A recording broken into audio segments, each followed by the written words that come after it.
Assalamualaikum warahmatullahi wabarakatuh. Selamat datang di Cerita dari Selatan. Apa kabar? Semoga kalian semua selalu dalam keadaan sehat dan bahagia. Ya, di channel ini, kita akan berbagi cerita-cerita menarik dari sudut pandang yang berbeda. Jangan lupa dukung kami dengan klik tombol subscribe, nyalakan lonceng notifikasi, dan tinggalkan like serta komentar di bawah. Selamat menonton. Langit kota Jakarta malam itu meratap, membasuh jalanan aspal dengan hujan deras yang tak henti. Sudah 1 tahun, 3 bulan, dan 4 hari sejak Maya terakhir kali melihat suaminya, Aris. Kepergiannya bagai angin, tanpa jejak, tanpa pesan. Polisi menyimpulkan ia hilang, namun hati kecil Maya tahu, Aris tidak akan meninggalkannya begitu saja. Rumah mereka, yang dulu dipenuhi tawa dan kehangatan, kini terasa seperti monumen kesepian. Setiap sudutnya menyimpan kenangan pahit yang tak terhapuskan. Di ruang tengah, Maya duduk di sofa tua, memeluk lututnya, menatap jendela kaca yang buram oleh air hujan. Bayangannya sendiri terlihat muram, seakan-akan ia adalah bagian dari kegelapan malam. Sudah puluhan kali ia membuka ponsel, menelusuri galeri foto yang penuh dengan wajah Aris yang tersenyum. Di foto terakhir, yang diambil saat mereka piknik di taman kota, Aris memeluknya erat, senyumnya begitu tulus. "Aku akan selalu di sini," bisiknya saat itu. Janji yang kini terasa bagai ejekan. Belum genap semenit ia memejamkan mata. Suara bel pintu menggema. Suara yang begitu asing di malam hari, memecah keheningan yang telah lama menemaninya. Jantung Maya berdebar, serasa ingin melompat dari dadanya. Siapa yang datang? Polisi? Atau justru seseorang dari masa lalu Aris? Ia berjalan gontai, melewati koridor yang terasa begitu panjang. Setiap langkahnya dipenuhi keraguan. Tangan gemetar meraih gagang pintu. Sebelum membukanya, ia sempat mengintip dari celah kecil di tirai. Siluet seorang pria berdiri di teras. Tubuhnya tinggi tegap, bahu lebarnya familiar. Sontak, napas Maya tercekat. Jantungnya berdebar bukan main. Ia membuka pintu dan seketika ia melihat sosok itu. Aris. Tidak ada kata lain yang bisa menggambarkan pria di hadapannya. Ia mengenakan kemeja yang sama dengan foto piknik mereka. Kemeja yang Maya berikan sebagai hadiah ulang tahun. Namun, ada yang salah. Wajahnya begitu pucat, hampir tidak memiliki warna sama sekali, seperti lilin yang baru dipadamkan. Matanya, yang dulu selalu memancarkan kehangatan dan kebaikan, kini kosong, seperti 2 lubang hitam tak berdasar. Aris tidak meneteskan air, padahal kemejanya basah kuyup. Ia hanya berdiri, statis, di hadapan pintu. Air mata Maya mengalir. Ia mencoba menyentuhnya, namun tangannya melewati udara, seakan menyentuh kabut tipis. Dingin, seperti embun pagi di musim dingin. Maya terhuyung mundur. "Aris, ini kamu? Tapi bagaimana?" bisiknya. Suaranya tercekat. Ia meraih tangan Aris, tetapi lagi-lagi, tidak ada sensasi, tidak ada sentuhan. Tubuh pria itu terasa seperti ilusi, seperti bayangan yang terperangkap dalam hujan. Aris tidak mengucapkan sepatah kata pun. Ia hanya memandang Maya dengan tatapan kosong, lalu perlahan mengangkat tangannya. Jari telunjuknya yang pucat menunjuk ke arah jalanan, ke arah kegelapan malam yang tak berujung. Sebuah isyarat tanpa suara, tetapi pesannya begitu jelas. Ia ingin Maya mengikutinya. Ketakutan itu menjalar, membasahi seluruh tubuh Maya. Tetapi di antara rasa takut itu, ada secercah harapan. Ini suaminya. Ia kembali. Entah dalam wujud apa. Ia akan mengikuti kemanapun Aris membawanya. Rasa takut Maya tak terkendali. Ia tahu, ada yang tidak beres. Aris yang ia kenal tidak mungkin seperti ini, seperti sosok tanpa jiwa. Namun, di dalam kegelapan dan kebingungan itu, ada dorongan yang lebih kuat, dorongan cinta dan kerinduan. Ia tidak bisa membiarkan kesempatan ini lewat begitu saja. Ia mengenakan jaket tebal, meraih payung, dan memberanikan diri melangkah keluar, mengikuti sosok Aris yang berjalan perlahan, hampir melayang, di bawah guyuran hujan. Di balik rintik hujan, sosok Aris yang pucat berjalan tanpa suara. Kakinya tidak menyentuh genangan air, seolah ia adalah entitas yang tak terpengaruh oleh hukum fisik. Maya mengikuti dari belakang, menjaga jarak. Ia takut jika terlalu dekat, bayangan itu akan menghilang. Ia mencoba memanggil namanya, tetapi suaranya tertelan oleh suara gemuruh hujan. "Aris, tunggu, aku mohon, bicara padaku." Dan di tengah jalanan yang sepi, di bawah tiang lampu yang berkelap-kelip, Aris berhenti. Ia membalikkan badan, menatap Maya. Tatapannya tidak lagi kosong. Kali ini, ada secercah kesedihan yang tak terlukiskan. Tiba-tiba, sebuah bisikan yang dingin dan tajam menembus telinga Maya, bagai angin dingin yang menusuk tulang. "Jaseku." Satu kata yang menghancurkan semua harapan yang sempat ia pupuk. Maya tahu, ini bukan Aris yang hidup. Ini adalah Aris yang mencari sesuatu. Air matanya mengalir lagi. Kini bukan karena bahagia, melainkan karena kesedihan yang mendalam dan ketakutan yang mencekam. Bisikan itu terdengar putus-putus, seolah-olah berasal dari alam lain yang terputus-putus. Bisikan itu terus terulang. Temukan. Isiku." Maya mengangguk, isyarat tanpa kata bahwa ia mengerti. Ia akan melakukan apapun. Ia harus menemukan jawaban di balik kepergian suaminya. Aris mengangguk pelan, seolah-olah ia berterima kasih. Ia kembali menoleh ke depan dan melanjutkan langkahnya. Setiap kali Maya kehilangan jejaknya, ia akan merasakan bisikan yang dingin. "Ikuti aku." Bisikan itu menjadi petunjuk satu-satunya. Langkah Aris membawanya menjauh dari pusat kota, ke arah jalanan yang semakin sepi dan gelap. Sesekali ia menoleh, menunjuk ke sebuah tikungan atau gang kecil. Maya mengikutinya tanpa ragu. Nalurinya mengatakan bahwa ini adalah satu-satunya jalan untuk mengetahui kebenaran. Pikiran Maya melayang, mencoba mencari tahu apa yang terjadi. Bagaimana Aris bisa berakhir seperti ini? Apakah ia dibunuh? Siapa yang melakukannya? Semua pertanyaan itu menumpuk di benaknya. Hujan mulai mereda. Aris membawa Maya ke pinggiran kota.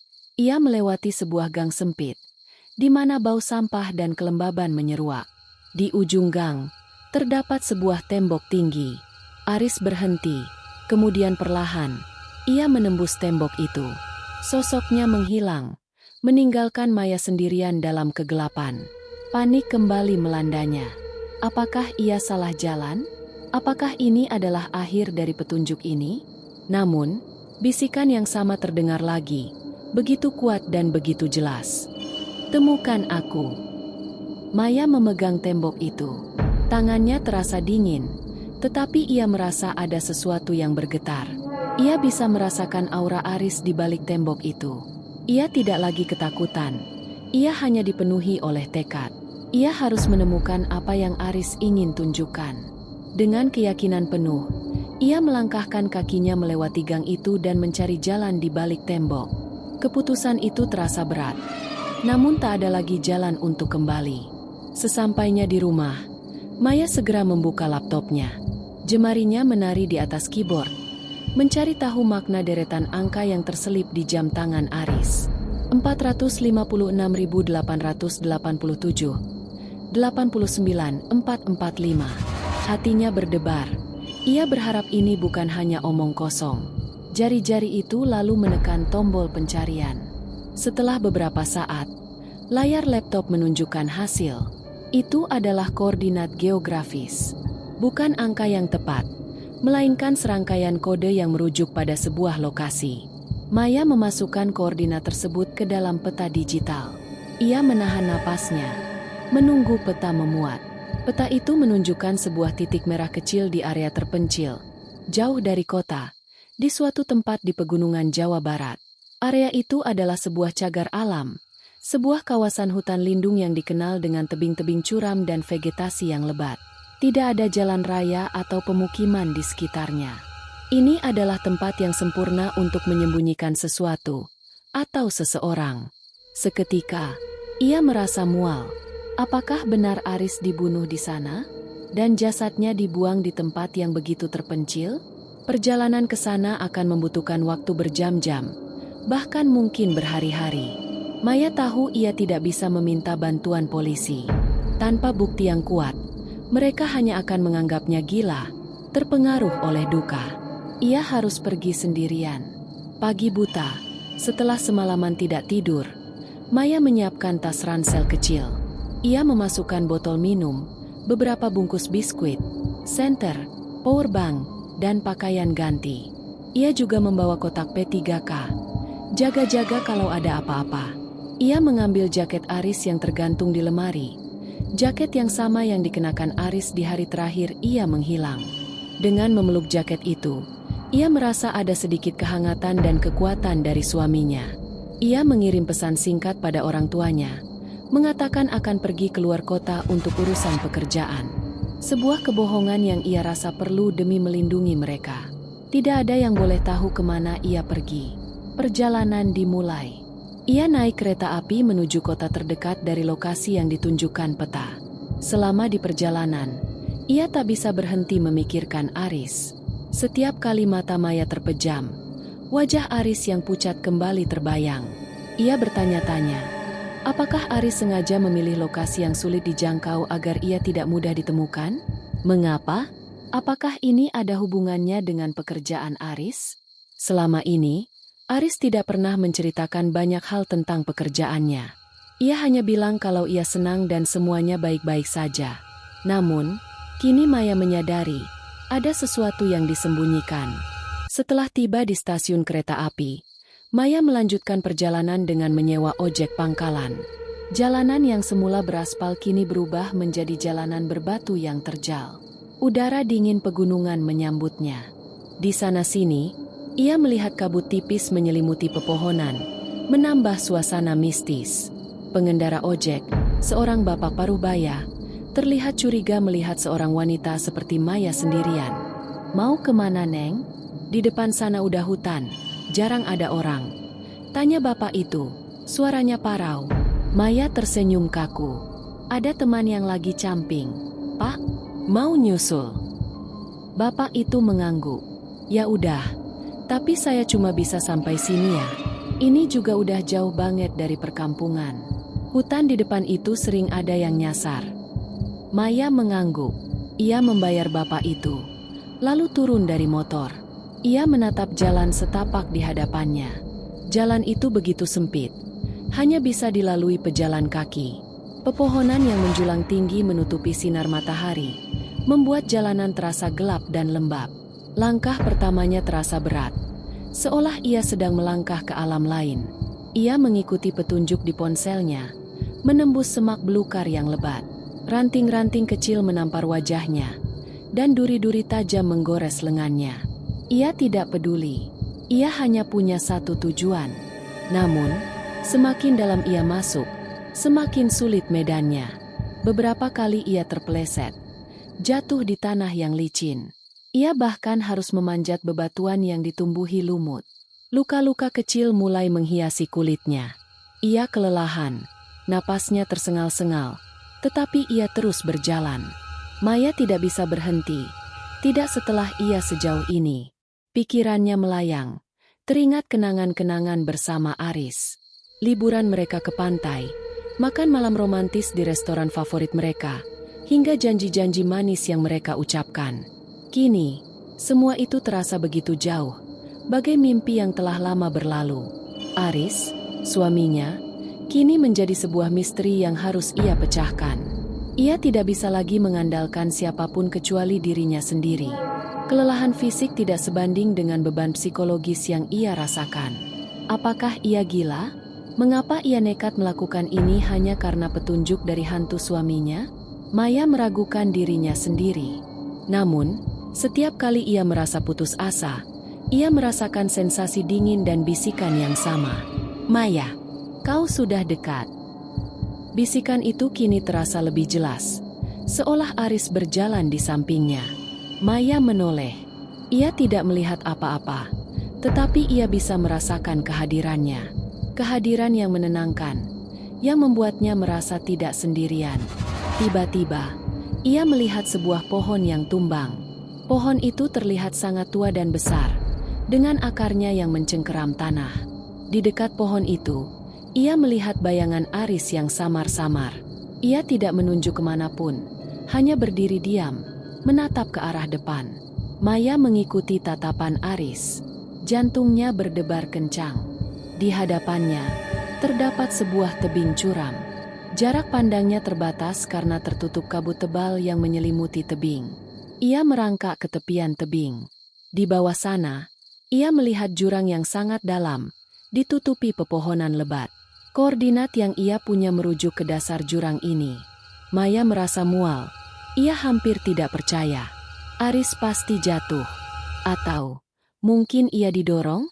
Ia mengambil jam tangan Aris yang ia simpan di saku. Jam tangan itu terasa berat, seperti membawa beban misteri ini. Ia melihat ke bawah jurang, dan ia melihat sesuatu yang berkilau. Itu adalah pantulan dari sebuah benda. Benda itu kecil, tetapi cahayanya cukup terang. Itu bukan pantulan dari batu atau air. Itu adalah pantulan dari baja. Maya menyadari, ini bukan akhir dari perjalanannya, melainkan awal. Ia harus turun ke dasar jurang. Dengan napas yang memburu, Maya berdiri di pinggir tebing, menatap jurang di hadapannya. Ia akan turun, ia akan menemukan jasad Aris, ia akan menyingkap kebenaran, apapun risikonya. Tebing di hadapan Maya adalah jurang yang tak berdasar. Dindingnya ditumbuhi oleh lumut, akar pohon yang menjalar, dan vegetasi yang lebat. Udara yang dingin dan basah menusuk tulang, dan kabut yang tebal membuat pandangannya kabur. Maya tidak punya alat panjat.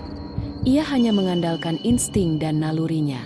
Ia menelan ludah, menyingkirkan semua keraguan yang tersisa di benaknya. Tidak ada jalan untuk kembali. Ia harus turun. Ia menemukan celah kecil di sisi tebing, di mana beberapa akar pohon besar menjulur keluar. Ia mencoba memeganginya, menguji kekuatannya, sebelum ia benar-benar bergantung padanya. Kaki Maya menginjak gundukan tanah yang licin. Ia terpeleset. Ranselnya bergeser, dan ia nyaris kehilangan keseimbangan. Jantungnya serasa berhenti berdetak.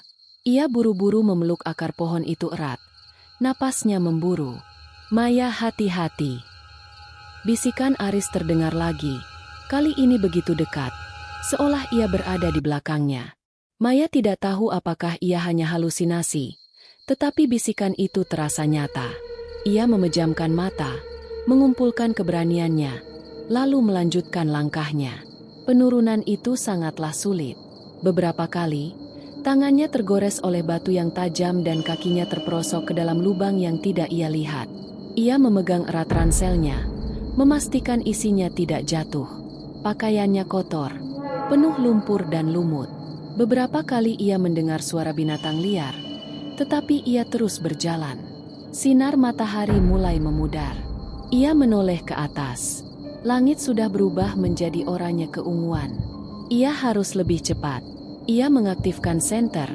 Cahayanya yang tipis menembus kegelapan. Di dalam kegelapan itu, ia melihat sesuatu yang mengejutkan. Sebuah tali tambang yang tergantung di sisi tebing, setengah tertutup lumut. Tali itu tampak kokoh, dan Maya merasa lega. Seseorang pernah berada di sini. Seseorang yang membantu Aris. Atau, ia tidak punya waktu untuk memikirkan itu. Maya mulai bergantung pada tali tambang itu, membiarkan tubuhnya merosot perlahan. Ia merasakan kelelahan yang luar biasa. Setiap otot di tubuhnya terasa sakit. Ia merasa seperti sudah turun berjam-jam. Namun ia tahu ia masih jauh dari bawah. Dalam kegelapan, ia melihat kilatan lagi. Kali ini lebih jelas.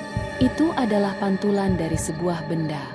Maya tahu ia sudah berada di jalur yang benar. Ia terus merosot, sampai akhirnya kakinya menyentuh tanah. Ia jatuh berlutut. Napasnya tersengal-sengal, tubuhnya gemetar. Ia telah tiba di dasar jurang. Dasar jurang itu seperti dunia lain. Lembab, gelap, dan sunyi. Pepohonan yang menjulang tinggi menjebak kelembaban, membuat udara terasa dingin. Senter Maya menyapu ke segala arah, mencoba mencari petunjuk. Hatinya berdebar kencang. Ia tahu, di suatu tempat di sana, jasad suaminya berada. Ia berjalan perlahan, menembus semak belukar yang lebat. Ia melihat sesuatu di dekat sebuah akar pohon besar. Sebuah sepatu bot yang kotor, terselip di antara bebatuan dan lumut. Itu adalah sepatu bot yang ia belikan untuk Aris setahun yang lalu. Sepatu yang sama yang dipakai Aris saat ia pergi untuk terakhir kalinya. Maya berjongkok. Tangannya gemetar saat ia menyentuh sepatu itu. Air matanya kembali mengalir. Kemudian ia melihatnya. Di dekat sepatu itu, di balik tumpukan daun kering dan ranting pohon, terbaring sosok yang familiar. Aris, tubuhnya membiru, matanya tertutup, dan wajahnya dipenuhi lumpur. Pakaiannya robek dan kotor. Ia tidak bergerak. Jantung Maya serasa diremas. Ia merangkak mendekat, lalu memeluk tubuh suaminya yang dingin. Ia memeluknya erat, menangis sejadi-jadinya, menumpahkan semua rasa sakit dan kesedihan yang telah ia pendam selama ini. Aris, ini kamu, aku menemukanku. Bisiknya, suaranya parau. Ia tidak peduli dengan penampakan fisik Aris yang mengerikan. Yang ia pedulikan adalah bahwa ia akhirnya menemukan suaminya. Ia mengusap wajah Aris, meraba janggutnya yang kasar, dan mencium bibirnya yang dingin. Perasaannya kini campur aduk, sedih, bahagia, dan lega. Maya teringat pada bisikan-bisikan Aris. Temukan jasadku.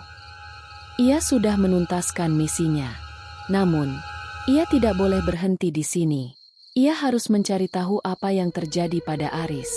Mengapa ia ada di sini? Apa yang disembunyikan darinya? Ia melihat sekeliling, mencari petunjuk. Di samping tubuh Aris, ada sebuah loket yang terbuka. Loket itu berwarna perak, diukir dengan inisial A dan R. Loket itu tidak memiliki rantai. Ia mengambilnya. Tangannya gemetar. Loket itu sangat berat, terbuat dari baja yang kokoh. Ia melihat ke dalamnya dan ia melihat sesuatu yang aneh. Bukan foto. Di dalamnya, ada sebuah kartu memori kecil, seukuran kuku jari. Kartu memori itu diikat oleh benang merah, seperti sebuah jimat. Maya menatap kartu memori itu. Ia menyadari, ini adalah petunjuk terakhir. Petunjuk yang Aris tinggalkan untuknya. Petunjuk yang hanya bisa ia temukan jika ia nekat dan mengikuti jejaknya. Maya tahu, kartu memori ini pasti menyimpan rahasia besar. Rahasia yang membuat Aris terbunuh. Dengan hati-hati, ia menyimpan loket dan kartu memori itu. Ia berjanji akan kembali untuk Aris, untuk mengurus jasadnya dengan layak. Ia tidak akan meninggalkannya di sini. Ia akan kembali, membawa orang-orang yang bisa dipercaya, dan memastikan suaminya mendapatkan tempat istirahat yang layak. Ia menatap langit malam, kini dipenuhi oleh bintang-bintang yang berkilauan. Senter di tangannya mulai redup. Ia merasa lelah, tetapi ia juga merasa penuh tekad. Ia akan menyingkap misteri di balik kematian suaminya. Tidak peduli siapa yang bertanggung jawab, ia akan menemukan kebenaran.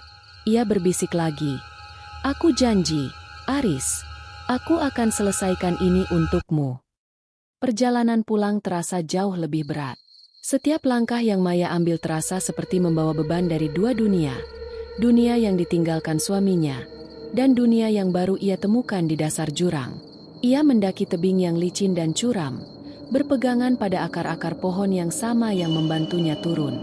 Tubuhnya terasa sakit, lelah, dan kotor, tetapi ada kekuatan baru yang mengalir dalam dirinya. Kekuatan yang berasal dari tekad dan cinta yang tak lekang oleh waktu. Ia harus menyelesaikan apa yang Aris mulai. Ia harus menemukan kebenaran. Saat fajar menyingsing, ia sampai di jalan raya. Ia menyewa ojek pangkalan yang sama. Kali ini sang bapak ojek terlihat lebih khawatir. "Neng, dari mana? Malam-malam masuk hutan?" tanyanya. Maya hanya tersenyum tipis. "Maaf, Pak, saya nyasar," jawabnya. Suaranya parau. Ia tidak bisa menceritakan kebenaran. Siapa yang akan percaya? Setibanya di rumah, ia tidak langsung istirahat. Ia pergi ke kamar mandi, membersihkan lumpur dan darah kering yang menempel di tubuhnya, lalu mengenakan pakaian yang bersih. Ia menatap wajahnya di cermin. Wajah itu terlihat berbeda. Tidak lagi muram dan sedih. Ada ketegasan dan keberanian yang baru. Ia melihat di sana bukan hanya Maya, tetapi juga Aris yang bersemayam dalam dirinya. Ia duduk di depan meja kerja. Tangannya gemetar saat ia mengeluarkan loket dan kartu memori itu. Kartu itu begitu kecil, seperti sebuah rahasia yang terbungkus rapi. Ia mengambil pembaca kartu memori yang biasa ia gunakan untuk kamera digitalnya, tetapi kartu itu terlalu kecil. Ia sadar, ini bukan kartu memori biasa. Ini adalah micro SD card, yang jauh lebih kecil dari yang ia punya. Ia harus membeli adaptor untuk mengakses isinya. Sore itu, Maya pergi ke toko elektronik. Ia memilih toko yang paling ramai dan tidak mencurigakan. Saat ia berada di sana, ia melihat seorang pria yang terlihat familiar. Pria itu adalah Bima, salah satu rekan kerja Aris yang paling dekat. Mereka bertiga sering makan siang bersama. Bima selalu tersenyum, ramah, dan terlihat sangat baik. Jantung Maya berdebar. Ia tidak tahu harus berbuat apa. Apakah Bima tahu sesuatu? Apakah ia terlibat? Maya memutuskan untuk berpura-pura tidak melihatnya. Ia membeli adaptor kartu memori, membayar dengan tunai, lalu buru-buru meninggalkan toko. Ia merasa bersalah karena mencurigai Bima, tetapi ia tidak bisa mengabaikan fakta bahwa Aris memiliki rahasia yang ia sembunyikan. Siapa tahu, Bima mungkin adalah orang yang ia maksud. Setibanya di rumah, ia mengunci pintu. Ia memasukkan micro SD card ke dalam adaptor, lalu memasukkannya ke dalam laptopnya. Jantungnya berdebar kencang. Layar laptop menunjukkan folder yang bernama Proyek Alpha. Di dalamnya, ada beberapa file video, file audio, dan folder yang diberi nama Rahasia. Namun, semua file itu terkunci dengan kata sandi. Ia mencoba memasukkan tanggal lahir Aris, ulang tahun pernikahan mereka, nama panggilan kesayangan mereka, tetapi tidak ada yang berhasil. Ia merasa putus asa. Tiba-tiba, ia merasakan sensasi dingin yang sama. Bisikan Aris kembali. Kali ini terdengar lebih mendesak. Loket, lihat loket. Maya menatap loket itu lagi. Ia melihat ukiran inisial A dan R. Di bagian belakang loket, ia menemukan sebuah lubang kecil. Di dalam lubang itu, ada sebuah tombol kecil yang tersembunyi. Ia menekan tombol itu, dan bagian bawah loket terbuka, menampakkan deretan huruf yang terukir di dalamnya. Herman. Seketika, napas Maya tercekat. Kata sandinya bukanlah angka, melainkan nama. Nama yang sangat ia kenal. Herman. Bukan Bima. Herman adalah rekan kerja Aris yang lain. Herman adalah teman yang Aris kenalkan kepadanya setahun lalu. Seorang pria yang tampak ramah dan ceria, sering bercanda dengan Aris. Maya buru-buru mengetik nama Herman sebagai kata sandi. Pintu folder itu terbuka. Di dalamnya, terdapat beberapa file video. Ia mengklik video yang pertama. Video itu menunjukkan Aris duduk di sebuah ruangan yang gelap. Wajahnya tampak lelah dan ketakutan. Ia terlihat sangat berbeda dari Aris yang ia kenal. Maya, jika kau menemukan ini, itu artinya aku tidak selamat. Aku merekam ini agar kau tahu kebenaran. Bisik Aris, suaranya serak. Aku bekerja di sebuah proyek rahasia yang melibatkan data sensitif dari perusahaan. Aku dan timku ditugaskan untuk mengembangkan program yang bisa melindungi data itu dari peretas. Tim kami terdiri dari aku, Bima, dan Herman. Awalnya, semuanya baik-baik saja. Kami adalah tim yang solid. Maya menahan napasnya. Tapi aku mulai curiga pada Herman. Ia sering menghilang di jam kerja, dan seringkali ia terlihat gelisah. Aku tidak bisa membuktikannya, tapi aku tahu, ada yang tidak beres. Aku memasang kamera kecil di ruangan rahasia kami. Ternyata, dugaanku benar.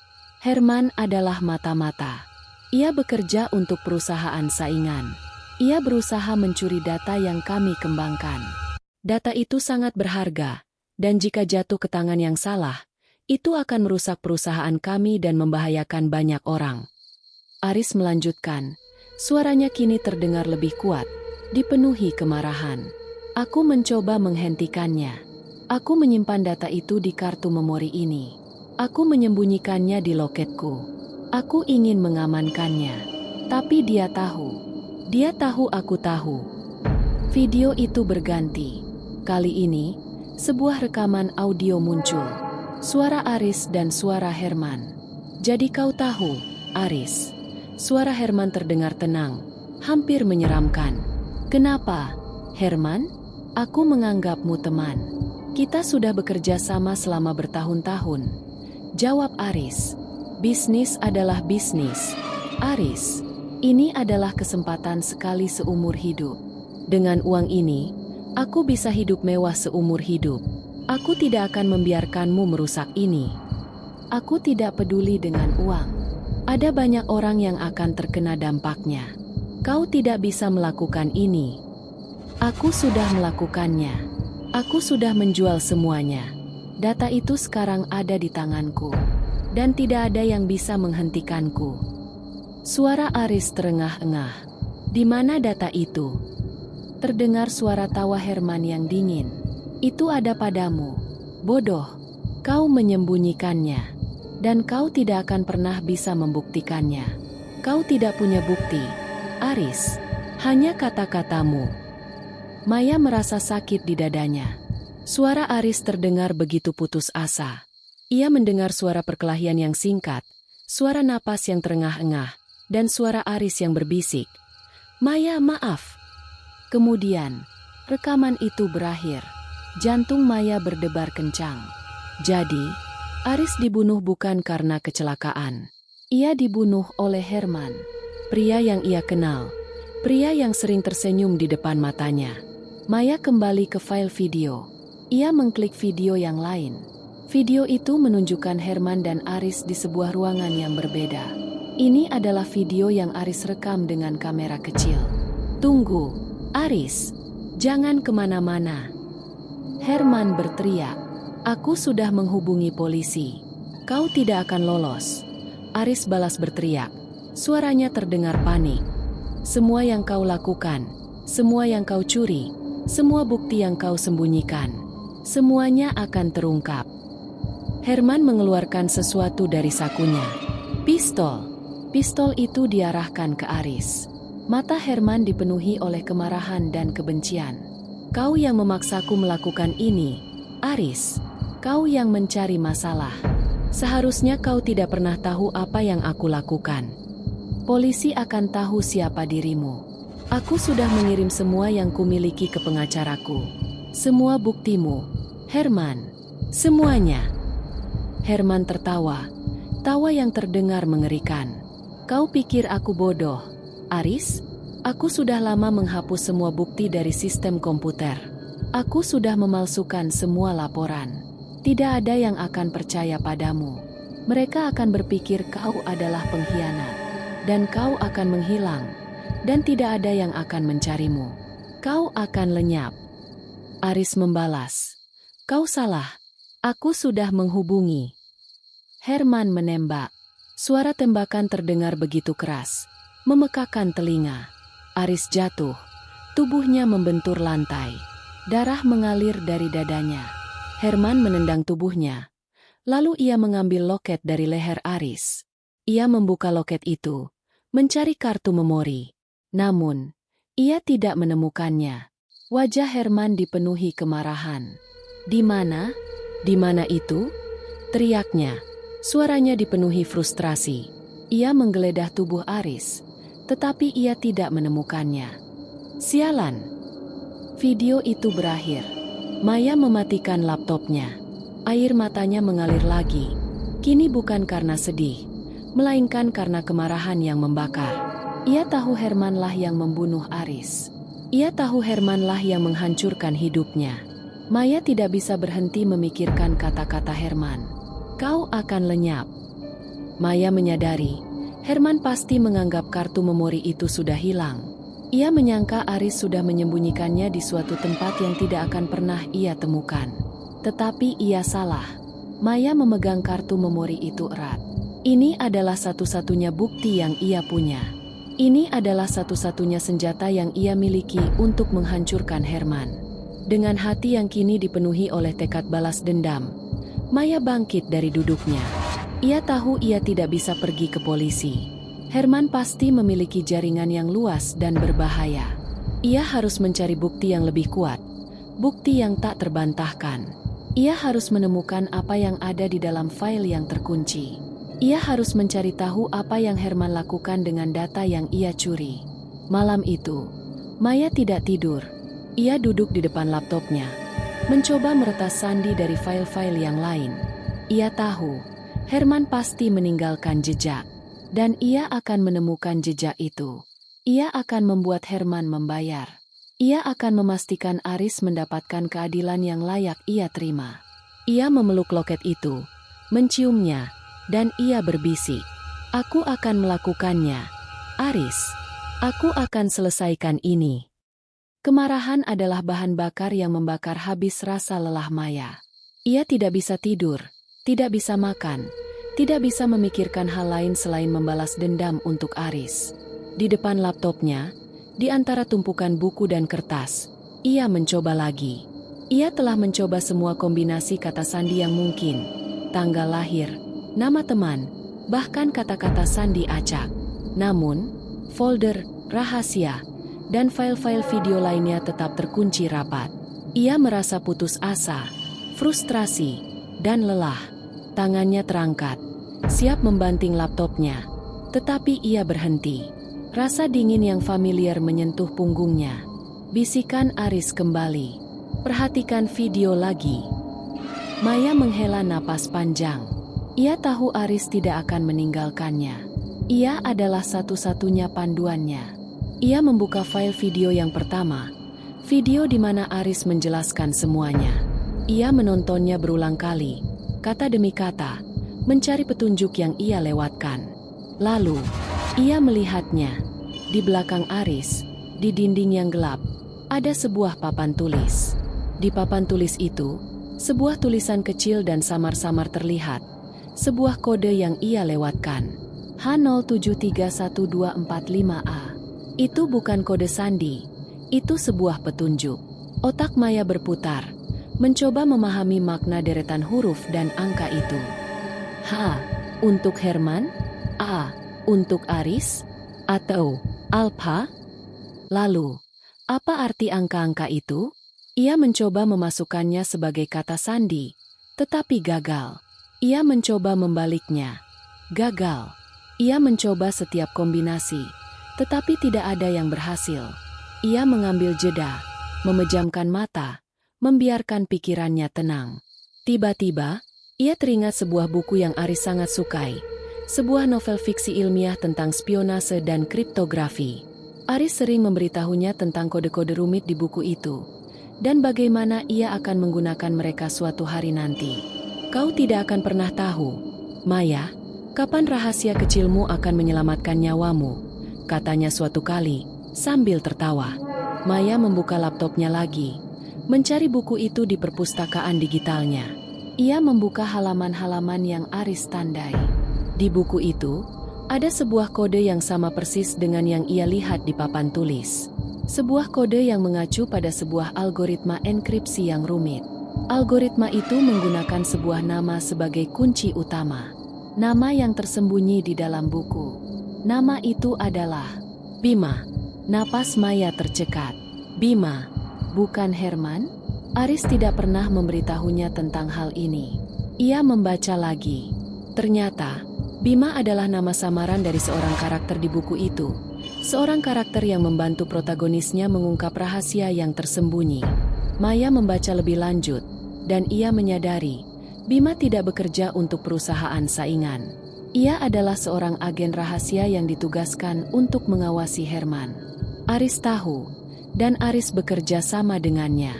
Dan Herman tahu. Itu sebabnya Herman memalsukan laporan, agar terlihat seperti Bima dan Aris adalah pengkhianat. Maya memindai file-file itu lagi. Ia menemukan sebuah file lain yang terkunci, kali ini dengan nama Bima. Ia memasukkan nama itu sebagai kata sandi. Pintu folder itu terbuka. Di dalamnya, terdapat banyak file yang lain. File-file itu berisi bukti yang jauh lebih kuat dari apa yang ia temukan. Bukti-bukti itu termasuk transfer uang Herman, rekaman telepon, dan bahkan sebuah video pendek yang menunjukkan Herman menyembunyikan sesuatu di sebuah tempat rahasia. Tempat yang ia yakini adalah kantor Herman. Video itu menunjukkan Herman di sebuah ruangan yang remang-remang, sedang memasukkan hard drive ke dalam sebuah brankas kecil. Di sampingnya, sebuah tulisan kecil terlihat di dinding. Kunci ada pada dia.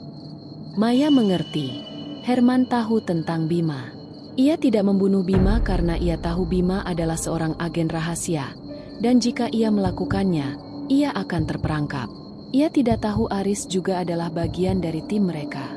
Ia hanya mengira Aris adalah seorang pengkhianat yang berusaha menyingkirkan Bima.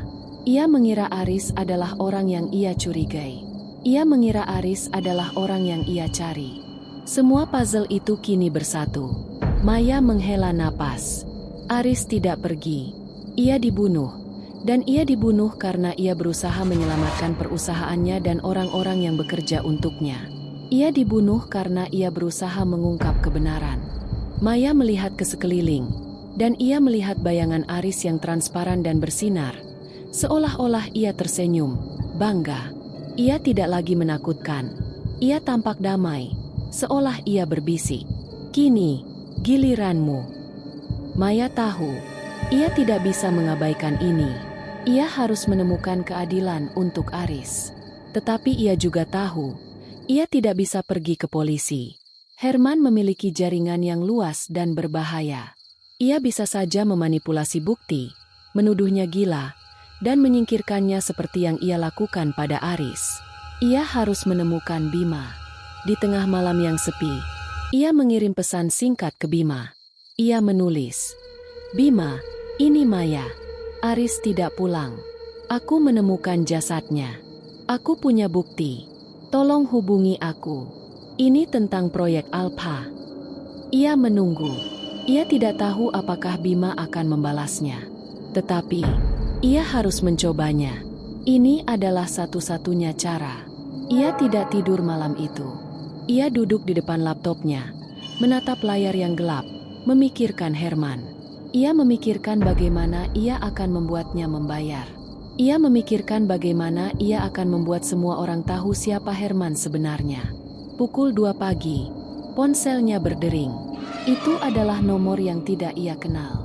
Ia ragu untuk mengangkatnya, tetapi ia tahu ia harus. "Halo?" Suaranya parau. "Maya, ini Bima." Suara Bima terdengar tegang. "Aku dengar kau mencariku. Aku sudah tahu tentang Aris. Aku ingin membantumu." Maya merasa lega. "Bima, aku punya bukti. Aku tahu Herman membunuhnya. Aku punya video dan audio. Aku punya semuanya." "Apa? Bagaimana bisa? Aku tidak bisa menemukannya. Aku sudah mencari di mana-mana." Bima berbisik. "Aris menyembunyikannya di dalam locketnya," jawab Maya. Suaranya gemetar. Ia tahu Herman akan mencarinya. Ia tahu kau akan membantunya. "Maya, kau tidak bisa pergi ke polisi. Herman punya koneksi. Ia bisa membuatmu terlihat gila. Kau harus berhati-hati." Bima berbisik. Suaranya dipenuhi oleh kekhawatiran. "Ayo kita bertemu. Kita harus membuat rencana." Maya setuju. Ia akan bertemu dengan Bima besok pagi, di sebuah kafe yang ramai di pusat kota. Ia tahu ia tidak bisa mempercayai Bima begitu saja. Ia harus berhati-hati. Tetapi, ia tidak punya pilihan lain. Ini adalah satu-satunya kesempatan yang ia punya. Ia mematikan ponselnya dan memeluk laptopnya. Ini adalah satu-satunya senjata yang ia miliki. Dan ia akan menggunakannya untuk menyingkap kebenaran. Ia berbisik, "Aku akan selesaikan ini, Aris. Aku akan membuat Herman membayar." Pagi berikutnya, Maya tiba di kafe yang ditentukan. Ia mengenakan jaket Aris, seolah-olah ia ingin merasakan kehadirannya. Ia melihat Bima duduk di sebuah meja di sudut kafe. Wajahnya terlihat pucat, dan matanya terlihat lelah. Ia tidak lagi terlihat seperti pria yang ceria dan ramah yang ia kenal. Ia terlihat seperti seorang pria yang membawa beban yang berat. "Bima," bisik Maya. Suaranya parau. "Maya, aku tidak tahu harus bilang apa." Bima menjawab, suaranya gemetar. "Aku tidak bisa menemukan Aris. Aku sudah mencoba mencari jejaknya, tetapi ia tidak pernah kembali. Ia hanya memberitahuku bahwa ia ingin bertemu dengannya dan mereka harus bertemu." Maya duduk. "Aku tahu. Ia dibunuh. Ia dibunuh oleh Herman. Aku punya bukti. Di sini." Maya menunjukkan laptopnya. Bima mengambil laptop itu. Tangannya gemetar. Ia melihat file-file itu, video dan audio. Matanya dipenuhi kemarahan. Jadi, ia benar-benar melakukannya. "Sialan. Aku harusnya tahu. Aku tahu ada sesuatu yang tidak beres." Ia selalu terlihat gelisah, tetapi aku tidak bisa membuktikannya. Ia terlalu pintar. Ia tidak sepintar yang kau kira. Ia tidak tahu Aris menyembunyikan bukti di locketnya. Maya berbisik. Herman mengira bukti itu hilang. Tetapi ia salah. Bima menatap Maya. Matanya dipenuhi dengan kekaguman. "Maya, kau berhasil menemukan apa yang aku tidak bisa temukan. Kau berhasil menemukan kebenaran yang aku cari selama ini." Maya tersenyum. "Ini bukan aku. Ini Aris. Ia membantuku. Ia membantuku menemukan jasadnya. Dan ia membantuku menemukan ini. Ini adalah satu-satunya senjata yang kita miliki." Bima mengangguk. "Aku tahu. Kita tidak bisa pergi ke polisi. Mereka tidak akan percaya kita. Herman punya koneksi. Ia bisa membuat kita terlihat gila. Kita harus mencari cara lain. Kita harus menemukan orang yang bisa kita percaya." Maya mengangguk. "Aku punya ide. Kita bisa menghubungi seorang jurnalis. Seorang jurnalis yang terkenal dan independen. Seseorang yang tidak bisa dibeli. Seseorang yang akan melaporkan kebenaran, apapun risikonya." Bima terkejut. "Jurnalis? Itu ide yang bagus. Tetapi, siapa yang bisa kita percaya?" "Aku punya seseorang yang bisa kita andalkan. Seseorang yang Aris kenal. Seorang jurnalis yang meliput kasus-kasus kriminal dan korupsi. Namanya Rini," jawab Maya. Bima setuju. "Baik, Rini. Kita harus menghubunginya. Kita harus berhati-hati. Kita harus melakukannya dengan cara yang tidak akan membuat Herman curiga. Kita harus bertemu di tempat yang aman. Kita tidak bisa mengambil risiko lagi." Maya mengangguk. Ia tahu, ini adalah awal dari pertarungan yang panjang. Tetapi ia tidak sendirian. Ia punya Bima. Ia punya Aris yang membimbingnya dari dunia lain. Dan ia punya bukti yang tak terbantahkan. Ia akan membuat Herman membayar. Ia akan memastikan Aris mendapatkan keadilan yang layak ia terima. Ia akan menyingkap kebenaran, apapun risikonya. Ia berbisik. "Kita akan selesaikan ini, Aris." Pertemuan di kafe itu adalah awal dari sebuah persekutuan yang rapuh, terjalin oleh duka, bahaya, dan tujuan yang sama, mencari keadilan. Maya duduk di hadapan Bima, menatapnya. Bima tampak seperti bayangan dari pria yang dulu ia kenal. Mata cerah yang penuh tawa kini dipenuhi kelelahan. Bahunya yang tegap kini terlihat melengkung, seperti seseorang yang menanggung beban berat sendirian. Maya tahu, ia bukan satu-satunya yang menderita. Aris tidak hanya meninggalkan Maya, ia juga meninggalkan Bima. Rasa bersalah yang mendalam terpancar dari setiap kata yang ia ucapkan. "Aku seharusnya ada di sana, Maya," bisik Bima. Suaranya dipenuhi penyesalan. "Aku yang menugaskan dia untuk mengawasi Herman. Aku tahu Herman berbahaya, tapi aku tidak tahu ia akan sejauh ini." Maya menyentuh tangannya. "Bukan salahmu, Bima. Aris tahu apa risikonya. Ia melakukannya karena ia percaya. Ia percaya padamu, dan ia percaya pada kebenaran. Sekarang, kita harus menyelesaikan ini untuknya." Mereka berdua lalu menyusun rencana. Mereka tidak bisa menghubungi Rini secara langsung, karena Herman bisa saja melacak panggilan mereka. Bima menyarankan untuk menggunakan email anonim, yang terenkripsi dan tidak bisa dilacak. Di dalam email itu, mereka hanya akan menulis pesan singkat. Kami punya bukti tentang proyek Alpha. Kami tahu siapa Herman. Kami tahu di mana Aris. Mereka memutuskan untuk bertemu di sebuah pusat perbelanjaan yang ramai, di area yang penuh dengan kamera pengawas, di mana Herman akan sulit untuk mengamati mereka. Mereka mengatur pertemuan itu di sebuah kafe di lantai 2, di mana mereka bisa melihat siapa saja yang masuk dan keluar. Mereka juga mengatur kode. Jika ada yang tidak beres, mereka akan membalikan cangkir kopi mereka, dan salah satu dari mereka harus segera pergi. Ini adalah satu-satunya kesempatan kita, Maya. Bima memperingatkan. Jika Rini tidak percaya, kita harus mencari cara lain. Herman adalah orang yang kejam dan ia tidak akan berhenti sampai ia yakin kita sudah tidak ada lagi. Maya mengangguk. Aku tahu, tapi kita tidak sendirian. Bima, Aris ada di sini. Tentu saja, Bima tidak percaya pada cerita Maya tentang hantu Aris. Ia adalah seorang agen rahasia, seorang pria yang hidup berdasarkan logika, data, dan fakta. Baginya, cerita Maya adalah sebuah halusinasi, hasil dari duka yang mendalam. Namun, ia tidak menolak gagasan itu. Ia hanya tersenyum tipis dan mengangguk. Ia tahu, Maya butuh pegangan. Ia tahu, Maya butuh alasan untuk percaya pada dirinya sendiri. Esok harinya, mereka tiba di pusat perbelanjaan. Maya mengenakan topi dan kacamata hitam, berusaha menyamarkan dirinya. Bima juga mengenakan jaket tebal, menutupi wajahnya. Mereka duduk di sebuah meja di sudut kafe, menunggu Rini. Jantung Maya berdebar kencang. Ia merasa seperti seorang detektif, seperti seorang mata-mata yang berusaha menyusup ke sarang musuh. Tidak lama kemudian, seorang wanita masuk ke kafe. Wanita itu mengenakan pakaian kasual, tetapi matanya tajam dan dipenuhi oleh kewaspadaan. Ia memindai ruangan. Lalu matanya berhenti di meja mereka. Ia berjalan mendekat dan duduk di hadapan mereka. Maya tahu, ini adalah Rini. Jadi, kalian punya sesuatu untukku? Tanya Rini, suaranya tenang dan tegas. Aku hanya punya 15 menit. Jadi, cepat. Maya dan Bima saling pandang. Bima lalu mengeluarkan sebuah flash drive kecil dari sakunya.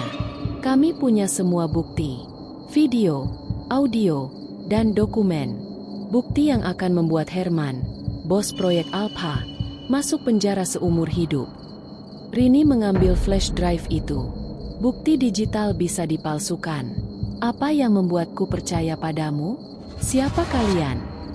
Nama saya Bima. Saya adalah mantan rekan kerja Aris. Jawab Bima. Dan ini Maya, istri Aris. Rini menatap Maya. Matanya yang tajam seolah-olah menembus jiwanya. Aku dengar Aris menghilang setahun yang lalu. Lalu bagaimana bisa tiba-tiba ia muncul dan memberimu bukti? Maya menelan ludah. Ini adalah bagian yang paling sulit. Ia tahu, ia harus menceritakan semuanya. Ia menceritakan tentang kedatangan Aris, tentang bisikan dingin, tentang jam tangan, tentang koordinat, tentang perjalanannya ke dasar jurang. Ia menceritakan tentang bagaimana ia menemukan jasad Aris, tentang loket, dan tentang bagaimana ia menemukan sandi dari sebuah buku. Aku tahu ini terdengar gila, kata Maya. Suaranya gemetar. Tapi aku punya loket itu. Aku bisa menunjukkan kepadamu bagaimana Aris menyembunyikan sandi di dalamnya. Ia melakukannya untukku. Ia membantuku menemukan kebenaran. Rini menatapnya. Tanpa ekspresi, ia tidak menunjukkan keraguan atau kepercayaan. Ia hanya duduk, mendengarkan. Setelah Maya selesai, Rini mengambil laptopnya dan menancapkan flash drive itu. Ia memindai file-file itu, melihat video dan audio. Matanya membesar. Ada kejutan, tetapi ia tidak menunjukkannya. Ini bukan bukti yang mudah. Herman punya koneksi di mana-mana, kata Rini. Suaranya kini terdengar lebih serius. Jika aku mempublikasikannya, Aku akan dalam bahaya. Kalian akan dalam bahaya. Bima mengangguk. Kami tahu. Tapi kami siap. Herman tidak bisa terus lolos begitu saja. Kami akan membantumu. Kami akan memberikan semua informasi yang kami miliki. Rini menatap mereka. Lalu ia menutup laptopnya. Baik. Aku akan mempublikasikannya. Tapi tidak besok. Aku butuh waktu untuk memverifikasi semuanya. Aku akan mencari Herman. Aku akan mencari bukti yang lebih kuat dari yang kalian punya. Aku akan mencari saksi yang bisa bersaksi. Aku akan melakukannya dengan cara yang tidak akan membuat Herman curiga. Maya merasa lega. Ia merasa seperti beban yang berat kini terangkat dari pundaknya. Mereka tidak lagi sendirian. Mereka punya Rini, seorang jurnalis yang berani, yang siap mempertaruhkan nyawanya untuk kebenaran. Mereka pun berpisah. Maya dan Bima kembali ke rumah mereka. Sementara Rini kembali ke kantornya. Rini memulai penyelidikannya. Ia menghubungi sumber-sumbernya di kepolisian, di intelijen, dan di perusahaan Aris. Ia mencari informasi tentang Herman. Ia mencari tahu tentang koneksi-koneksi gelap Herman, tentang transaksi-transaksi yang mencurigakan, dan tentang bisnis sampingan Herman. 1 minggu berlalu. Maya dan Bima belum mendengar kabar dari Rini. Kecemasan kembali melanda mereka. Maya mencoba menelepon Rini, tetapi ponselnya tidak aktif. Ia mencoba menghubungi Bima, dan Bima mengatakan bahwa Rini tidak bisa dihubungi. Kerjasama dengan Bima, seorang jurnalis yang memiliki mata dan telinga di mana-mana, adalah satu-satunya harapan Maya. Di sebuah kafe yang tenang, jauh dari keramaian, mereka berdua duduk berhadapan. Di atas meja, sebuah laptop dan flash drive yang berisi rahasia terakhir Aris. Ketegangan memenuhi udara. Setiap bisikan dan setiap gerakan terasa seperti langkah yang membawa mereka semakin dekat pada bahaya. Ini semua akan berakhir hari ini, Maya. Bima berbisik, matanya menatap tajam flash drive itu. Setelah kita membuka ini, kita akan tahu segalanya. Bagaimana jika kita salah? Tanya Maya, suaranya bergetar. Bagaimana jika Aris tidak pernah punya rahasia itu? Bima menggelengkan kepala. Aris datang menemuimu. Ia tidak akan melakukannya jika ia tidak memiliki sesuatu yang sangat penting untuk dibagikan. Bima mencoba membuka flash drive itu, tetapi setiap kali ia mencoba, sebuah jendela pop-up muncul, meminta kata sandi. Ia mencoba berbagai kombinasi, dari nama Aris hingga tanggal lahir Maya, tetapi semuanya sia-sia. Putus asa menyelimuti mereka. Ini aneh. Kata sandinya sangat sulit. Sepertinya ia tidak ingin orang lain membukanya. Tiba-tiba, Maya merasakan hembusan angin dingin yang familiar. Sebuah bisikan di telinganya. Maya ingat, our spot. Maya tersentak. Aris. Ia teringat kenangan yang mereka miliki. Sebuah tempat khusus di mana mereka sering pergi. Sebuah lokasi. Aris tidak pernah menggunakan kata sandi yang sederhana. Ia akan selalu menggunakan sesuatu yang memiliki makna mendalam bagi mereka. Sebuah koordinat. Sebuah lokasi. Maya mengambil laptop itu. Tangan Bima terangkat. Apa yang kau lakukan? Aku tahu sandinya, bisik Maya. Suaranya dipenuhi oleh pencerahan. Ia memasukkan koordinat lokasi mereka ke dalam kotak sandi. Pintu flash drive itu terbuka. Sebuah folder yang terkunci muncul di layar. Di dalamnya, sebuah file audio dan video. Mereka membukanya. Video itu menunjukkan sebuah pertemuan rahasia di sebuah ruangan yang gelap. Di dalamnya, Herman, sahabat Aris, dan seorang pria tua yang mereka kenal, Mr. Lim, sedang berbicara. Mereka membicarakan sebuah proyek ilegal. Proyek Alpha, mereka menyebutnya. Proyek itu adalah sebuah penipuan besar-besaran yang melibatkan korupsi dan perdagangan ilegal. Herman memimpinnya, dan Mr. Lim adalah mitra kejahatannya. Tiba-tiba, suara Aris muncul. Ia merekam mereka. Ia mengancam untuk mengungkap semuanya ke publik. Herman dan Mr. Lim tertawa. Kau pikir kau bisa melawanku? Aris, kau salah. Kau tidak punya apa-apa. Kau tidak bisa melawanku. kata Herman. Suaranya dipenuhi oleh kemenangan. Aku punya buktinya, Herman. Aku merekam semuanya. Dan aku akan mempublikasikannya, jawab Aris. Suaranya penuh tekad. Herman tertawa. Ia menunjuk ke arah Aris, yang tampaknya bersembunyi di suatu tempat. Aku tahu kau ada di sana. Aku tahu kau merekamnya. Dan kau tidak akan bisa pergi dari sini. Kau tidak akan pernah bisa mengungkapkan semuanya. Video itu berakhir dengan suara teriakan Aris. Ia jatuh dari tebing. Herman dan Emerlim tertawa. Tawa yang terdengar mengerikan. Sekarang, ia akan lenyap. Dan tidak ada yang akan mencarinya. Kita akan bebas, kata Herman. Suaranya dipenuhi oleh kemenangan. Maya terdiam. Tidak bisa berkata-kata. Air matanya mengalir deras. Bima juga terdiam. Ia menatap Maya. Matanya dipenuhi oleh ketakutan dan keputusasaan. Maya, dia tahu. Herman tahu Aris merekamnya. Herman tahu ia punya flash drive itu. Ia pasti sudah mencarinya di mana-mana. Ia tahu. Ponsel Bima berdering. Ia mengambilnya. Wajahnya memucat. Ia melihat pesan itu. Kita harus pergi. Maya, Herman tahu kau punya flash drive itu. Ia akan mencarimu. Ia akan datang ke rumahmu. Maya tidak bisa berkata-kata. Ia mengambil flash drive itu. Kita tidak bisa pergi. Kita harus pergi ke polisi. Tidak. Herman punya koneksi di mana-mana. Ia punya mata-mata di kepolisian. Mereka tidak akan percaya kita. Mereka akan berpikir kita adalah pembunuh. Kita tidak bisa mempercayai siapapun. Kita harus bekerja sendirian. Bima berbisik. Suaranya dipenuhi oleh ketakutan. Maya mengangguk. Ia meraih ranselnya, memasukkan laptop dan flash drive itu. Ia mengambil jaketnya. Mereka pergi. Mereka meninggalkan kafe itu.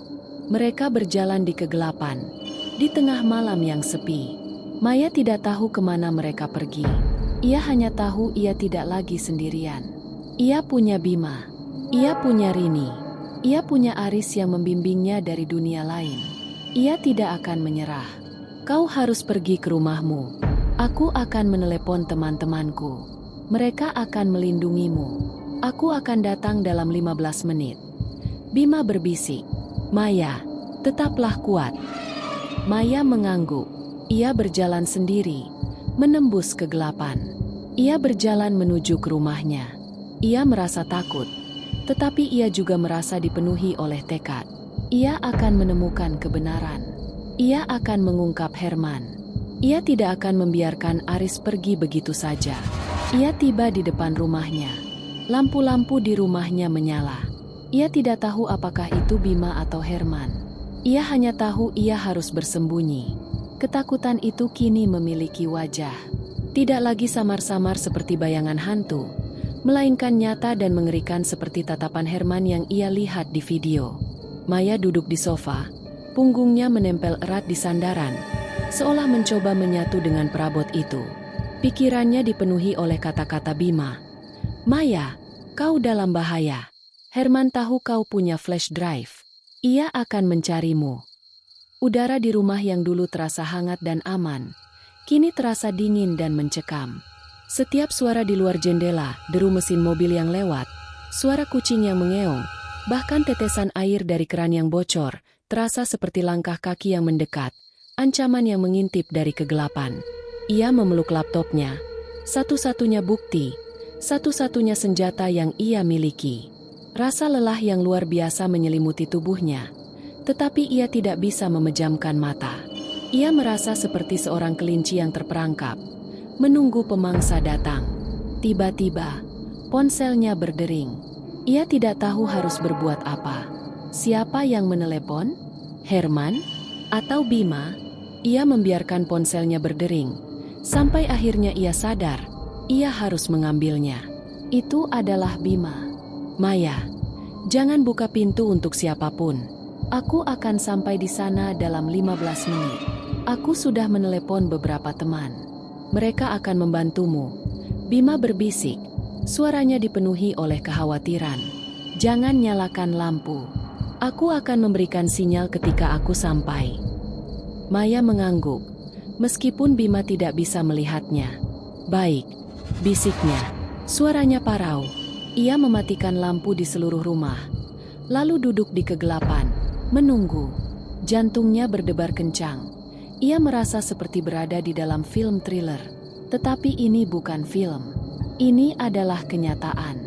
Hidupnya dan hidup Bima kini dipertaruhkan. Ia tidak peduli. Ia hanya punya satu tujuan, menyingkap kebenaran, apapun risikonya. 15 menit terasa seperti selamanya. Ia mendengar suara mobil berhenti di depan rumahnya. Jantungnya berdebar lebih kencang. Ia mengintip dari tirai. Ia melihat sebuah mobil hitam berhenti di depan rumahnya. 3 orang pria keluar dari mobil itu. Mereka mengenakan pakaian serba hitam, dan wajah mereka terlihat serius. Salah satu dari mereka membawa tas ransel besar. Itu bukan Bima. Itu pasti Herman. Ia buru-buru mengambil ponselnya. Gemetar. Ia mencoba menelepon Bima, tetapi ponselnya tidak aktif. Panik melandanya. Ia terperangkap. Ia tidak punya jalan keluar. Ia melihat ke belakang. Pintu belakang, jendela, semuanya terkunci. Ia merasa seperti ada jaring laba-laba yang menjebaknya, dan ia tidak bisa bergerak. Tiba-tiba, ia merasakan sensasi dingin yang familiar. Bisikan Aris, "Jangan takut, Maya di sini." Maya menoleh ke belakang. Ia melihat bayangan Aris yang transparan dan bersinar, seolah-olah ia bisa melihat menembus dirinya. Ia tidak lagi menakutkan. Ia tampak damai, seolah ia berbisik, "Aku akan melindungimu." Maya tidak tahu apakah itu hanya halusinasi, tetapi ia merasakan kekuatan baru mengalir dalam dirinya. Ia merasa tidak sendirian. Ia merasa ada seseorang yang akan melindunginya. Ia tahu ia harus melarikan diri. Ia tidak bisa melawan mereka. Ia hanya punya satu jalan keluar. Ia harus naik ke loteng. Loteng itu adalah tempat yang Aris sukai. Di sana, ia sering menghabiskan waktu, membaca buku, dan bermimpi. Maya memanjat tangga. Tangannya memegang pegangan dengan erat. Ia mendengar suara pintu depan yang didobrak. Ia tidak tahu apakah itu Bima atau Herman. Ia hanya tahu ia harus bersembunyi. Ia mendengar langkah-langkah kaki yang berat. Mereka masuk ke dalam rumahnya. Mereka mencari. Mereka meneriakkan namanya. "Maya, keluar. Kami tahu kau ada di sini. Kami hanya ingin bicara." Suara itu adalah suara yang tidak ia kenal. Bukan Herman. Ia merasa lega, tetapi juga ketakutan. Siapa mereka? Apakah mereka suruhan Herman? Ia merangkak di kegelapan, mencari tempat untuk bersembunyi. Ia bersembunyi di belakang tumpukan kardus, memeluk laptopnya. Langkah-langkah kaki itu semakin dekat. Mereka naik ke loteng. Senter mereka menyapu ke seluruh ruangan. Maya menahan napasnya. Ia melihat kaki mereka, bayangan mereka. Ia tahu, mereka sudah dekat. Ia memejamkan mata, memohon, "Aris, tolong aku." Tiba-tiba, suara dering ponsel yang nyaring menggema di kegelapan. Ponsel yang Bima berikan. Ponsel itu berdering, lalu terdiam. Pria-pria itu terdiam. Mereka berbisik. "Itu pasti dia, pria yang bernama Bima. Dia sudah tahu kita ada di sini." Mereka bergegas turun. Maya merasa lega. Ia merasa seperti ia baru saja lolos dari kematian. Ia menunggu. Ia mendengar suara mobil pergi. Ia merasa aman. Ia turun dari loteng. Lalu ia melihat Bima berdiri di depan pintu rumahnya. Bima tidak sendirian. Ada 2 orang pria lain di belakangnya. Mereka mengenakan pakaian yang sama. Pakaian yang dikenakan oleh pria-pria yang ia lihat tadi. Maya merasa bingung. Apakah Bima yang meneleponnya? Apakah mereka temannya? "Maya, syukurlah kau baik-baik saja." Bima berbisik. "Aku tahu kau pasti takut. Aku minta maaf. Aku tidak bisa meneleponmu. Ponselku diretas. Aku harus membuangnya." "Siapa mereka?" tanya Maya. Suaranya parau. Mereka timku. Mereka adalah orang-orang yang bisa kita percaya. Mereka adalah orang-orang yang akan melindungimu, jawab Bima. Ayo kita pergi. Kita harus pergi sekarang. Kita tidak aman di sini. Maya mengangguk. Ia meraih ranselnya, memasukkan laptop dan barang-barangnya. Lalu ia keluar dari rumahnya. Mereka naik ke mobil. Mobil itu melaju cepat, meninggalkan rumahnya. Maya tidak tahu kemana mereka pergi. Ia hanya tahu ia tidak lagi sendirian. Ia merasa aman. Mereka tiba di sebuah apartemen yang kecil. Apartemen itu terletak di sebuah gedung tua, di area yang sepi. Bima menjelaskan, ini adalah Safe House, rumah aman. Tempat yang tidak akan pernah Herman atau anak buahnya temukan. Herman tahu tentang flash drive itu, kata Bima. Suaranya dipenuhi oleh kekhawatiran. Ia pasti sedang mencarimu. Ia tahu, kau punya bukti yang bisa menjebloskannya ke penjara.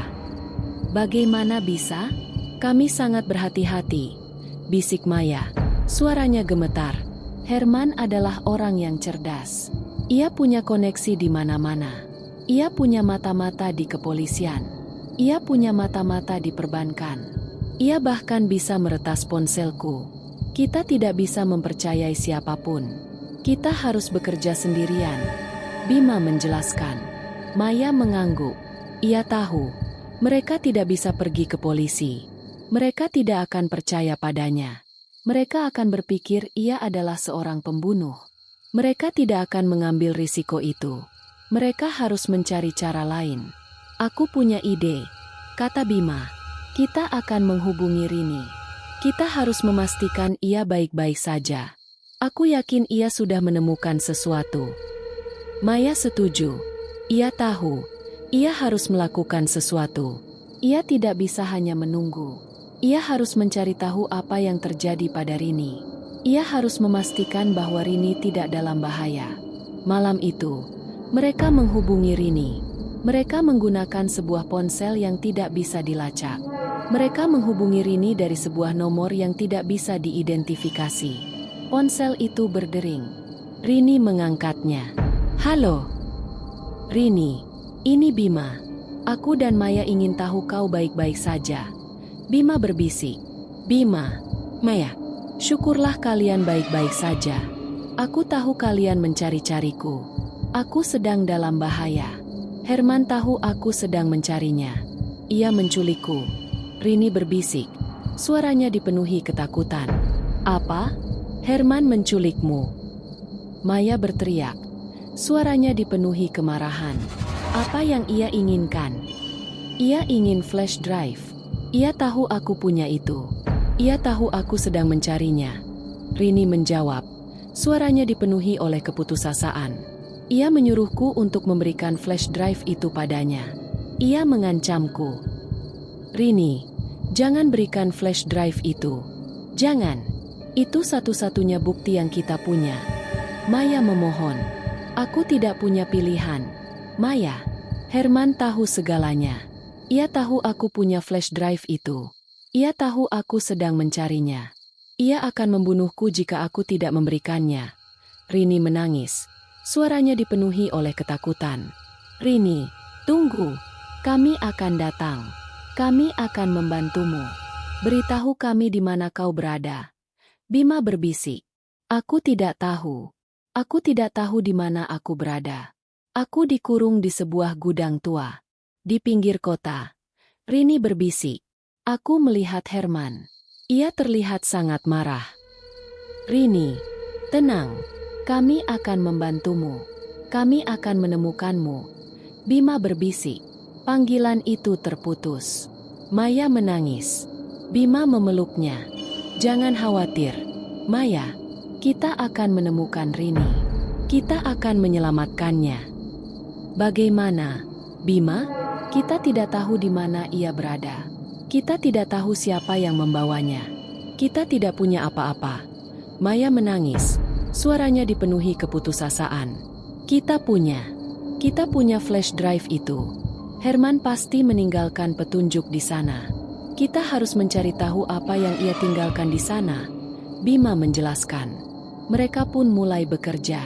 Bima dan Maya kembali ke apartemen mereka. Mereka mengeluarkan laptop dan flash drive itu.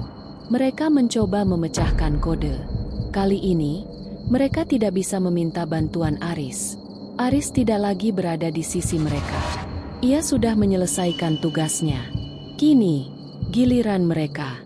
Mereka melihat file-file yang terkunci. Mereka mencoba memasukkan sandi, tetapi gagal. Mereka mencoba setiap kombinasi, tetapi tidak ada yang berhasil. Mereka merasa putus asa. Tiba-tiba, Maya teringat sesuatu. Aris tidak pernah meninggalkan petunjuk yang mudah. Ia selalu meninggalkan petunjuk yang sulit dan tersembunyi. Ia selalu meninggalkan petunjuk yang hanya bisa dipecahkan oleh Maya. Bima, kata Maya, suaranya dipenuhi oleh pencerahan. Aku tahu sandinya. Sandinya bukan sebuah nama. Sandinya adalah sebuah lokasi. Bima menatapnya. Bingung.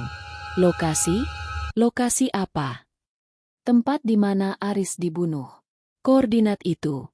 Jawab Maya. Ia memasukkan koordinat itu sebagai sandi. Pintu folder itu terbuka. Di dalamnya, ada beberapa file. Bukan file video. Bukan file audio. Itu adalah file gambar. Gambar dari sebuah peta. Peta dari sebuah gedung tua. Gedung yang ditinggalkan. Gudang yang sama yang Rini deskripsikan. Dilisensikan oleh Google.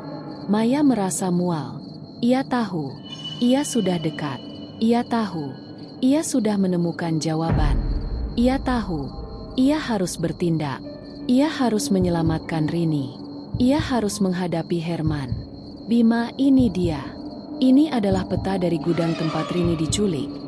Bisik Maya, suaranya gemetar. Bima mengambil laptop itu. Matanya membesar. Sialan, ia tahu kita akan menemukannya. Ia tahu kita akan mencari Rini. Ia meninggalkan petunjuk ini agar kita bisa menemukannya. Ia tidak meninggalkan petunjuk. Ia meninggalkan jebakan. Maya berbisik, suaranya dipenuhi ketakutan. Ia tahu kita akan datang. Ia akan menunggu kita. Ia akan menangkap kita.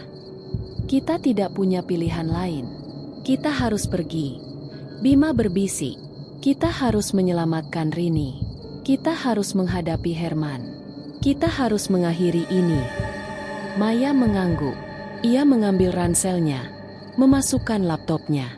Ia mengambil jaket Aris, dan ia mengenakannya. Ia merasa ada sedikit kekuatan dari suaminya. Ia tidak lagi sendirian. Ia punya Bima. Ia punya Rini. Ia punya Aris yang membimbingnya dari dunia lain. Ia tidak akan menyerah. Kita harus berhati-hati. Bima memperingatkan. Herman adalah orang yang kejam. Ia tidak akan segan-segan untuk membunuh. Ia tidak akan membiarkan kita lolos begitu saja. Maya mengangguk. Ia tahu betapa berbahayanya Herman. Tetapi ia tidak peduli. Ia hanya punya satu tujuan. Menyingkap kebenaran. Apapun risikonya. Mereka naik ke mobil. Mereka melaju cepat. Meninggalkan apartemen mereka.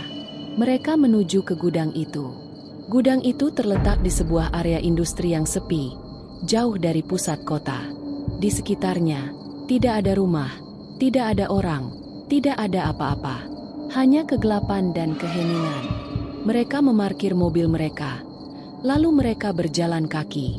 Mereka berjalan hati-hati, menembus kegelapan. Mereka melihat gudang itu. Gudang itu terlihat tua dan kumuh. Jendela-jendelanya pecah, dan pintunya terbuka. Herman pasti ada di dalam. Bima berbisik. Suaranya dipenuhi ketegasan. Kita harus berhati-hati. Kita tidak tahu berapa banyak orang yang bersamanya. Kita tidak tahu apa yang ia rencanakan. Aku tahu, Maya berbisik. Ia berjalan mendekati gudang itu. Ia tidak takut. Ia hanya dipenuhi oleh tekad. Ia akan menemukan Rini. Ia akan menghadapi Herman. Ia akan mengakhiri semua ini. Mereka masuk ke dalam gudang. Gudang itu gelap dan dingin. Baunya seperti debu dan karat. Di sana-sini, mereka melihat tumpukan kardus dan mesin-mesin tua. Mereka berjalan perlahan. mencoba tidak membuat suara. Mereka berjalan menuju ke sebuah ruangan kecil di sudut gudang. Di ruangan itu, mereka melihat Rini. Ia duduk di sebuah kursi tua, tangannya terikat, mulutnya dilakban. Ia menangis. Ia menatap mereka dengan mata yang dipenuhi ketakutan. Di hadapannya, berdiri Herman. Wajahnya dipenuhi kemarahan. Di sampingnya, seorang pria lain, terlihat seperti seorang pengawal. "Aku tahu kau akan datang, Maya," Herman berbisik. Suaranya dipenuhi oleh kemenangan. "Aku tahu kau tidak akan membiarkan aku lolos begitu saja. Kau dan pacarmu." Bima melangkah ke depan. "Kami tahu apa yang kau lakukan, Herman. Kami punya buktinya. Kami punya video dan audio. Kami punya semuanya. Kau tidak akan bisa lolos begitu saja." Herman tertawa. Tawa yang terdengar mengerikan. "Bukti? Bukti apa? Aku sudah menghapus semuanya. Aku sudah memalsukan semuanya. Tidak ada yang akan percaya padamu. Mereka akan berpikir kau adalah seorang pembunuh. Dan kau akan menghilang. Dan tidak ada yang akan mencarimu. Kau akan lenyap. Sama seperti Aris." "Kau salah," Maya berteriak. Suaranya dipenuhi kemarahan. "Kami punya flash drive. Kami punya bukti yang tak terbantahkan. Kau tidak akan bisa lolos begitu saja." Herman menatapnya. Lalu ia tersenyum. "Kau pikir aku bodoh, Maya? Aku sudah memikirkan semuanya. Aku punya rencana. Aku punya saksi. Seseorang yang akan bersaksi melawanku. Seseorang yang akan membuatmu terlihat gila." "Siapa?" Bima berteriak. Herman tertawa. "Seseorang yang kau kenal. Seseorang yang sangat kau percaya. Namanya Bima." Napas Maya tercekat. "Bima, apa yang kau bicarakan?" "Aku sudah merencanakan semuanya. Aku sudah tahu Bima adalah seorang agen rahasia. Aku tahu ia sedang mengawasiku. Aku tahu ia adalah seorang yang baik. Aku memanipulasi semuanya. Aku membuat Bima terlihat seperti seorang pengkhianat. Aku membuat Bima terlihat seperti seorang yang menyalahkan Aris. Aku membuat semuanya terlihat seperti Bima yang membunuh Aris. Aku punya saksi. Aku punya bukti. Semua yang ada di flash drive itu akan terlihat seperti Bima yang melakukannya. Dan kau akan terlihat seperti seorang yang gila." Maya menatap Bima. Matanya dipenuhi oleh keraguan. Bima juga menatapnya. Matanya dipenuhi oleh keputusasaan. "Maya, jangan percaya padanya. Dia berbohong. Aku tidak melakukan apa-apa." "Oh, ya." Herman tertawa. "Ingat, Maya, Bima adalah orang yang memberikanmu ponsel. Bima adalah orang yang mengajakmu ke kafe. Bima adalah orang yang memberimu flash drive. Semua yang kau lakukan akan terlihat seperti Bima yang memanipulasimu. Bima adalah orang yang merencanakan semuanya." Maya merasa mual. Ia melihat ke belakang. Ia melihat Bima. Wajahnya dipenuhi keputusasaan. "Bima, kau..." "Tidak, Maya. Aku tidak melakukan itu. Dia berbohong." Bima berteriak. "Aku tidak bohong. Aku punya video. Video dari sebuah ruangan. Ruangan di mana Bima dan Aris bertemu. Ruangan di mana Bima mengancam Aris. Ruangan di mana Bima mendorong Aris dari tebing. Aku punya semuanya," Herman berbisik. Suaranya dipenuhi oleh kemenangan.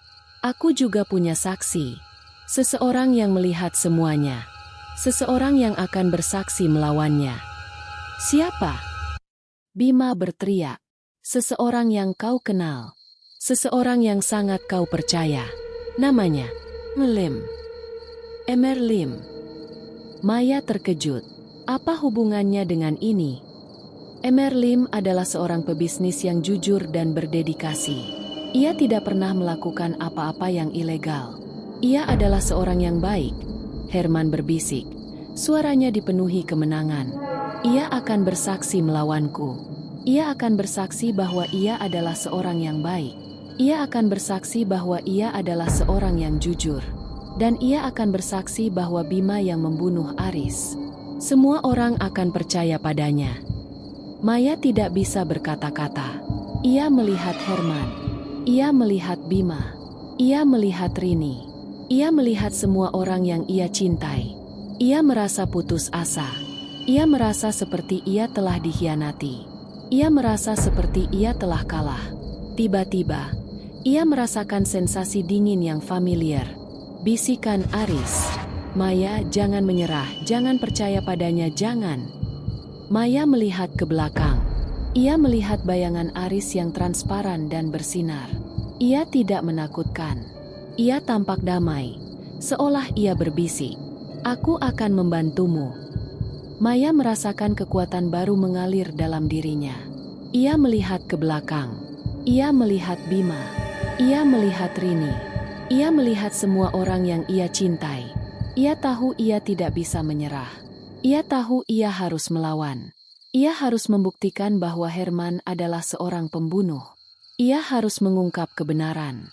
Ia berbisik, "Aku akan melakukannya, Aris." Herman tertawa. Tawa yang terdengar mengerikan.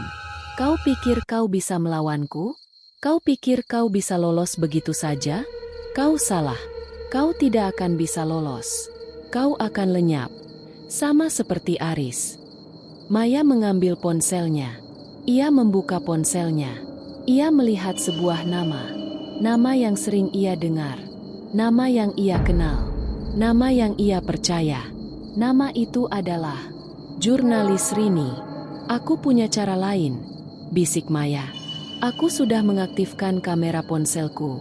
Semua yang kau katakan, semua yang kau lakukan, semua yang kau rencanakan, semuanya terekam. Semuanya akan terungkap." Herman terdiam. Matanya membesar. Ia menatapnya. Lalu ia tertawa. Tawa yang terdengar mengerikan. "Kau pikir aku bodoh, Maya? Kau pikir aku tidak tahu kau merekamnya? Aku sudah menghapus semuanya. Aku sudah memalsukan semuanya. Aku sudah merencanakan semuanya." Maya tersenyum. "Kau salah. Aku punya cara lain. Aku sudah mengirim semuanya ke seorang teman. Seorang teman yang akan mempublikasikannya. Seorang teman yang akan membuatmu terkenal. Seorang teman yang akan membuat semua orang tahu siapa kau sebenarnya. Aku sudah melakukannya, Herman." Herman tidak bisa berkata-kata. Ia melihat ke belakang. Ia melihat Bima. Ia melihat Rini. Ia melihat semua orang yang ia cintai. Ia merasa putus asa. Ia merasa seperti ia telah dikhianati. Ia merasa seperti ia telah kalah. Ia melihat ke belakang. Ia melihat Maya.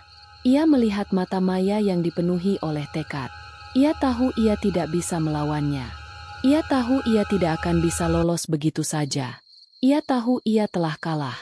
Herman mengeluarkan pistol dari sakunya. Pistol itu diarahkan ke Maya. "Kau pikir kau bisa melawanku? Kau salah. Aku akan membunuhmu. Aku akan membuatmu lenyap. Sama seperti Aris." Maya tidak takut. Ia hanya tersenyum. Ia tidak peduli. Ia hanya punya satu tujuan. Menyingkap kebenaran. Apapun risikonya. "Tembaklah aku," bisik Maya. "Tembaklah. Jika kau melakukannya, kau akan membuktikan bahwa kau adalah seorang pembunuh. Dan semua orang akan tahu. Semua orang akan tahu siapa kau sebenarnya." Herman menatapnya. Tangannya gemetar. Ia tidak bisa melakukannya. Ia tidak bisa membunuh wanita yang tidak bersalah. Ia tidak bisa menjadi seorang pembunuh. Ia tidak bisa menjadi seorang monster. Ia menjatuhkan pistol itu. Ia jatuh berlutut. Menangis. Ia menyerah. Ia telah kalah. Malam itu, kegelapan di gudang itu tidak lagi mencekam. Lampu-lampu sorot dari mobil polisi dan tim investigasi menyinari setiap sudut, menyingkap tumpukan kardus, mesin-mesin berkarat, dan sosok Herman yang terisak, terduduk lesu di lantai. Rini, yang kini sudah bebas dari ikatan, berbicara dengan seorang petugas. Suaranya bergetar tetapi penuh dengan detail yang krusial. Bima, dengan wajah lega, menemani Maya yang duduk di kursi tua, membiarkan semua ketegangan yang ia rasakan menguap. Aris, ia tidak lagi hadir. Maya merasakan kekosongan di hatinya, tetapi kali ini, kekosongan itu tidak lagi terasa menyakitkan. Ia tahu, Aris telah menyelesaikan tugasnya. Ia telah menemukan kedamaian. Esoknya, berita tentang Herman dan proyek Alpha menjadi berita utama di seluruh media. Mata-mata Herman ditangkap. Kasus pembunuhan Aris terungkap. Tulis sebuah surat kabar. Maya duduk di depan televisi, menonton Herman diwawancarai oleh seorang jurnalis. Wajahnya yang dulu penuh tawa kini dipenuhi oleh penyesalan. Ia menceritakan semuanya, tentang bagaimana ia merencanakan semuanya, tentang bagaimana ia membunuh Aris, dan tentang bagaimana ia memanipulasi Bima dan Maya. Polisi menemukan gudang itu, dan mereka menemukan mayat Aris. Mereka juga menemukan bukti-bukti lain, dokumen-dokumen yang menunjukkan Herman dan Emer Lim adalah bagian dari sebuah jaringan kriminal internasional yang lebih besar. Maya kembali ke rumahnya. Ia melihat ke sekeliling. Rumah itu tidak lagi terasa gelap, tidak lagi terasa mencekam. Rumah itu terasa hangat, dipenuhi kenangan Aris. Ia duduk di sofa, memeluk lututnya, dan ia tersenyum. Ia telah menemukan kebenaran. Ia telah menemukan kedamaian. Ia mengambil jaket Aris, dan ia mengenakannya. Ia merasa ada sedikit kekuatan dari suaminya. Ia tidak lagi sendirian. Ia punya Bima. Ia punya Rini, dan ia punya Aris yang membimbingnya dari dunia lain. Ia tidak akan pernah melupakannya. Ia akan selalu mencintainya. Di tengah malam yang sepi, ia merasakan sensasi dingin yang familiar. Bisikan Aris, "Maya, aku mencintaimu." Maya tersenyum. Air matanya mengalir. Ia tidak tahu apakah itu hanya halusinasi, tetapi ia tidak peduli. Ia tahu, Aris akan selalu ada di sana. Ia tidak akan pernah meninggalkannya. Ia akan selalu mencintainya.